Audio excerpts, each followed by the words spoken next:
This video was digitized from a reel of silent 8mm film, and it's from early 1958. The boxes had April, May, June 1958, and they're from a Marine, First Lieutenant R.T. Lehmkuhl, Lehmkuhl,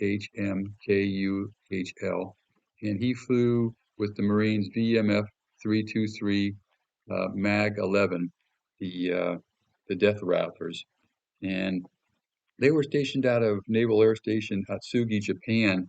And there may be some footage in here of Cubi Point Naval Air Station in the Philippines, because in this time frame, MAG-11 was participating in some training exercises there, primarily strong back in the Philippines in February and March. So some of this video at the end may be of that. But you can see in here they're primarily flying the FJ4-Bs and at the beginning, and then at the end you'll see some footage of some F8U-2 Crusaders, and just some really interesting footage. I don't get to come across a lot of Marine film, Marine Corps film, so that makes this unique to me. And during this time frame, the VMF-323 MAG-11 was also providing daylight strip alert duties for northern Japan. And this was because at the time the United States was providing naval support for Chinese nationalists in the islands around Taiwan, and so the Navy was trying to resupply them, and VMF-323 was one of the squadrons that was supplying air support for them. Although, looking through their squadron history, it states that they never, had any engagements during the early 1958 with Chinese communists. So yeah, enjoy this footage, and like and subscribe, and enjoy.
I hope you enjoyed this piece of history, and uh, like and subscribe if you'd like to see more military and patriotic videos, which I try to upload every other day on my site. And if you're interested in a good read, check out my books at www.edsemler.com.